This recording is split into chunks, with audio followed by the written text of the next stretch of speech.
प्रिय छात्रों, आइए हम लोग कुछ मुहावरों से वाक्य बनाते हैं। जैसा कि आप पहले वाक्य में देख सकते हैं कि हमें बनाना है आधा तीतर आधा बटेर से। तो यहाँ यह जो मुहावरा दिया गया है, इस मुहावरे से यह स्पष्ट है कि लिखा हुआ है आधा तीतर और आधा बटेर। तीतर और बटेर ये दोनों चिड़िया है। तो कोई ऐसी चीज हो जो आधा तीतर की शक्ल में हो और आधा बटेर की शक्ल में हो। तो कहने का मतलब यह है कि वह कोई भी पूरा नहीं है, न तो उसे तीतर ही कहा जा सकता है और न तो उसे बटेर ही कहा जा सकता है, क्योंकि दोनों का आधा आधा रूप है। तो यहाँ इसका सामान्य अर्थ तो यह हुआ, लेकिन इसका लाक्षणिक अर्थ है कि कोई भी काम हम जब उसे ढंग से नहीं करते हैं, उसके तौर तरीका से नहीं करते हैं, तो वहाँ पर इस मुहावरा का प्रयोग होता है। तो आइए वाक्य को देखते हैं। हमें कोई भी काम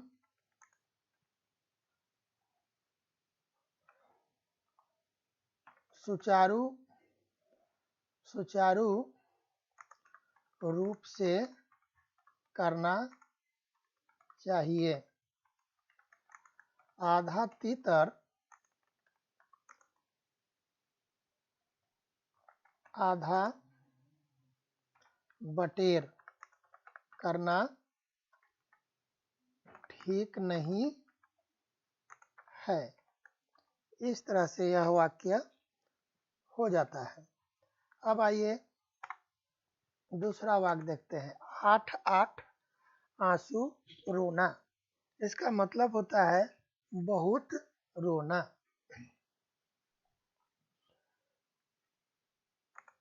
माँ की मृत्यु पर यदु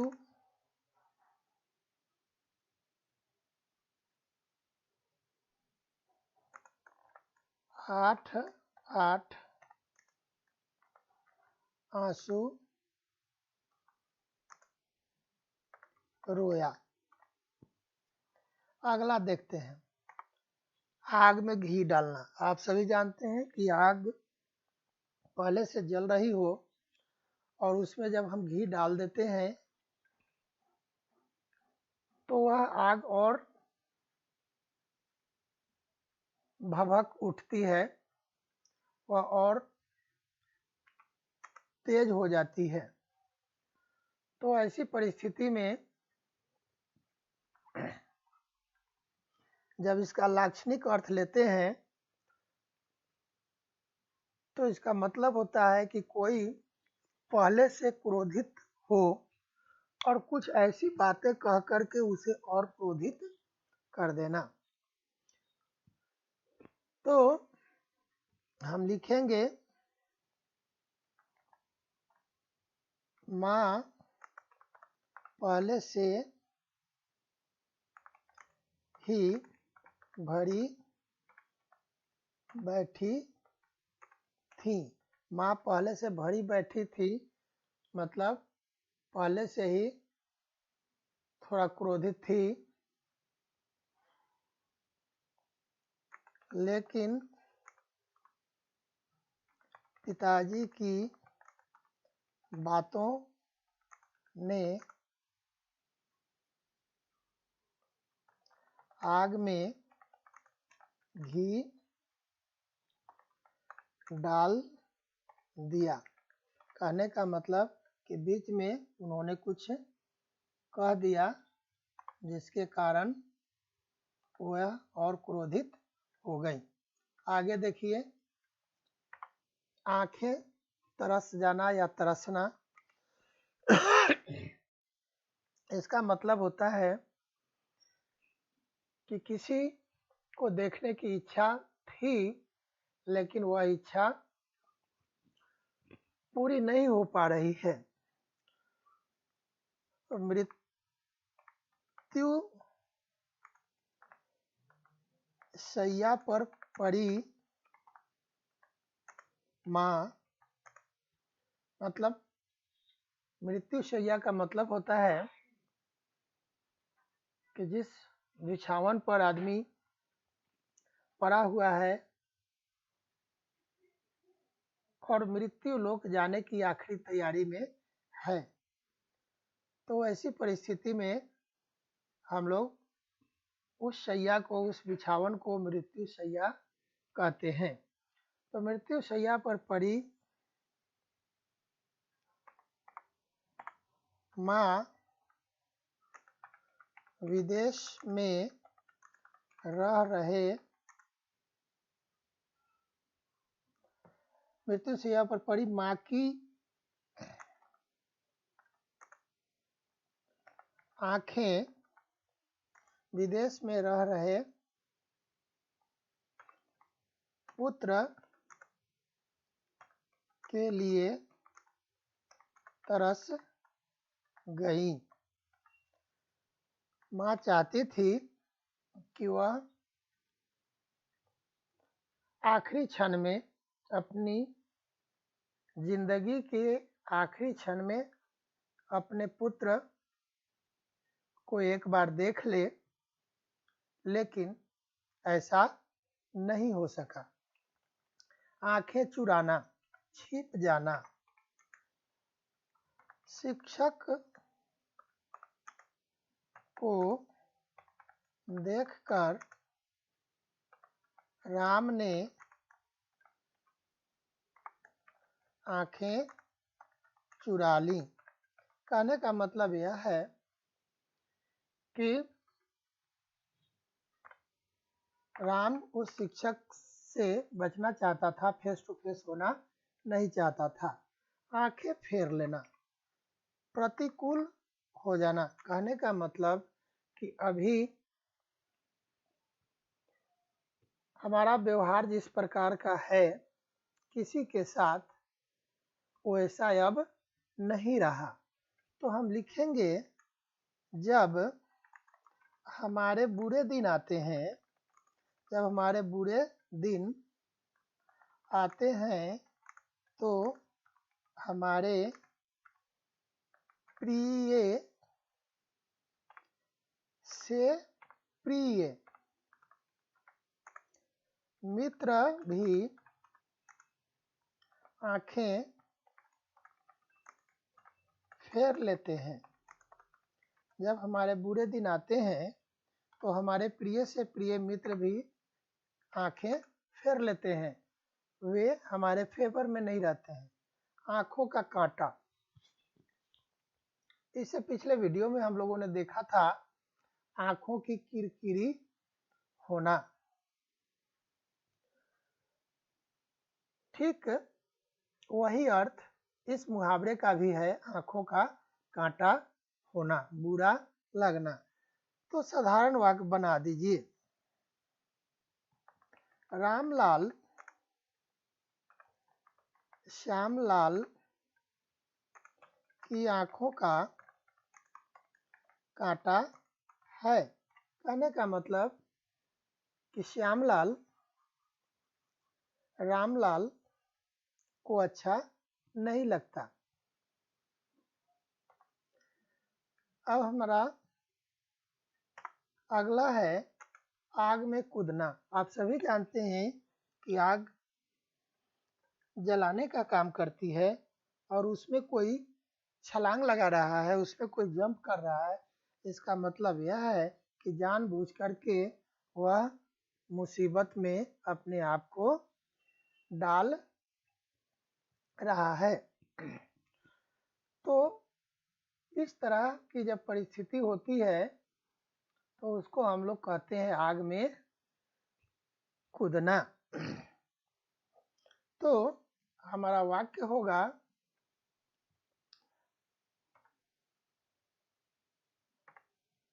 बड़े लोगों के साथ दुश्मनी करना आग में कूदने के समान है।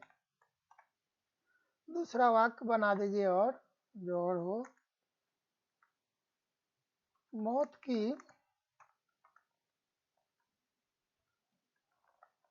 कुआं में गाड़ी चलाना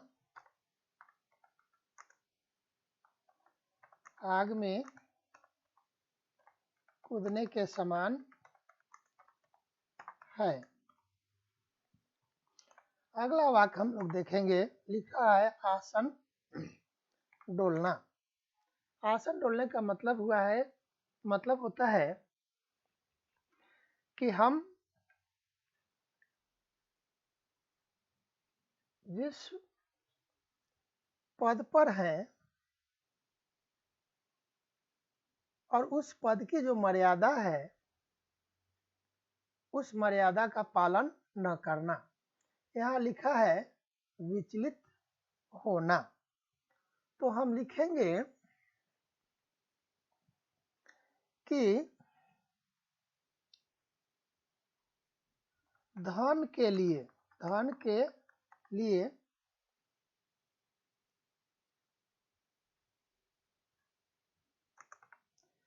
बड़े बड़े लोगों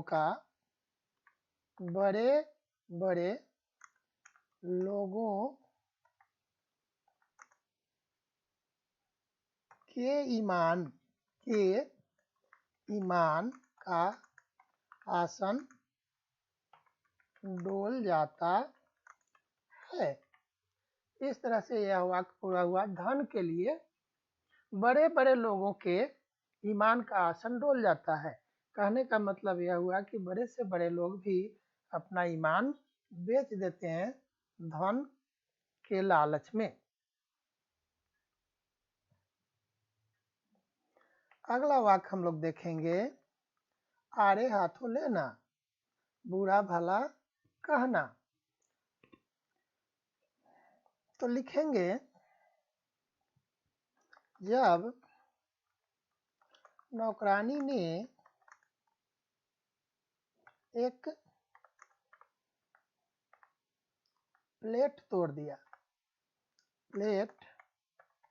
दिया तो मालकिन ने नौकरानी को आड़े हाथों लिया। कहने का मतलब कि मालकिन ने उसे भला बुरा सुना दिया। आइए हम अगला वाक्य देखते हैं, आंखें बंद करके काम करना। यह है लापरवाही से काम करना। जब हम आंखें बंद करके कोई काम करते हैं तो उसमें दुर्घटना की संभावना बढ़ जाती है। तो ये आंखें बंद करने का मतलब नहीं है कि आप बिल्कुल आंख को क्लोज कर लिए, बंद कर लिए।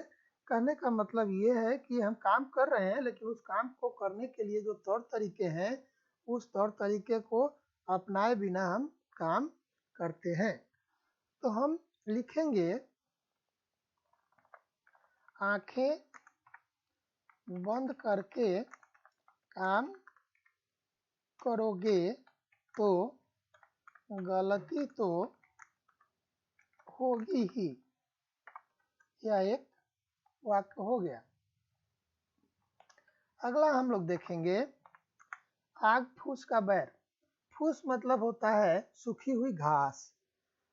फूस का मतलब होता है सूखी हुई घास, और आप सभी जानते हैं कि सूखी हुई घास और आग दोनों को एक जगह रख दीजिएगा तो बिना प्रयास किए हुए, बिना आपके कुछ किए हुए आग लग जाएगी, है ना। तो इसको बोलते हैं आग फूस का बैर। और दूसरा होता है सांप और नेवले का बैर। सांप और नेवला, नेवला मतलब मंगूस, सांप स्नेक। तो मंगूस और स्नेक में जन्मजात सिंस बर्थ दुश्मनी होती है। उसी तरह से सूखी घास और आग दोनों में जन्मजात दुश्मनी होती है। दोनों एक जगह रह ही नहीं सकते हैं। दोनों को एक जगह रखिएगा तो कोई ना कोई अनहोनी होगी ही। तो हम इससे एक वाक्य बनाएंगे। तो यहाँ राम और श्याम में आग और फूस का बैर है। इस तरह से हम इस वाक्य को लिख देंगे। आइए अगला देखते हैं। आग बबूला होना, बहुत क्रोधित होना। राम का परीक्षा फल देखकर, राम का परीक्षा फल देखकर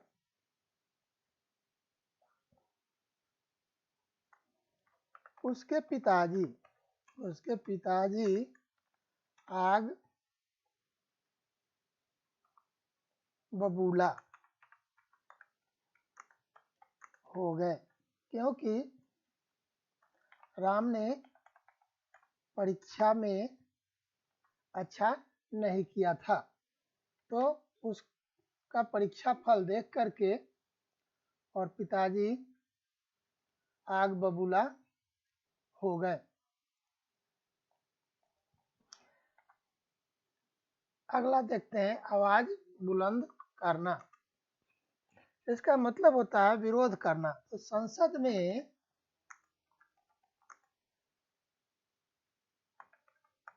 विरोधी दल के लोग क्या करते हैं? संसद में विरोधी दल के लोग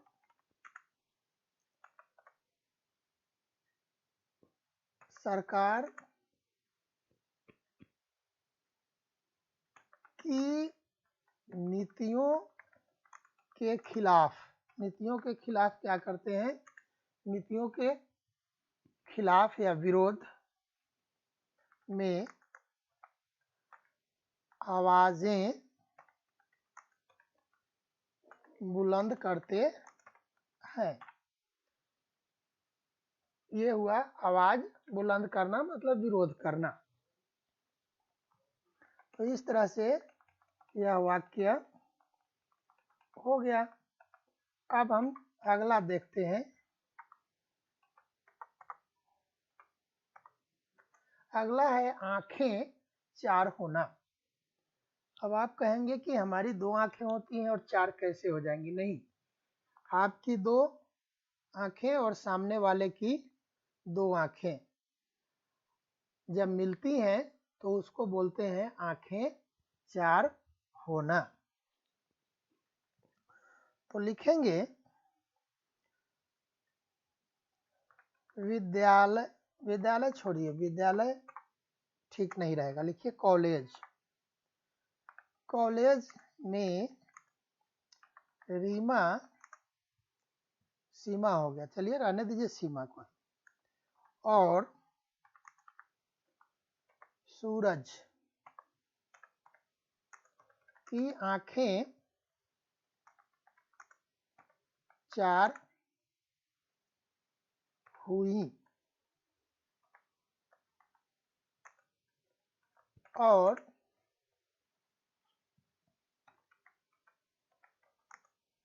दोनों में हो गया, दोनों में प्यार हो गया। इस तरह से हमारा यह वाक्य पूरा होता है। तो इस तरह से हमारा 15 का टारगेट पूरा होता है और बाकी हम लोग अब अगले वीडियो में देखेंगे। आशा करता हूँ कि आप लोग ईमानदारी पूर्वक इसको देखेंगे और समझने की कोशिश करेंगे। फिलहाल इस वीडियो में इतना ही।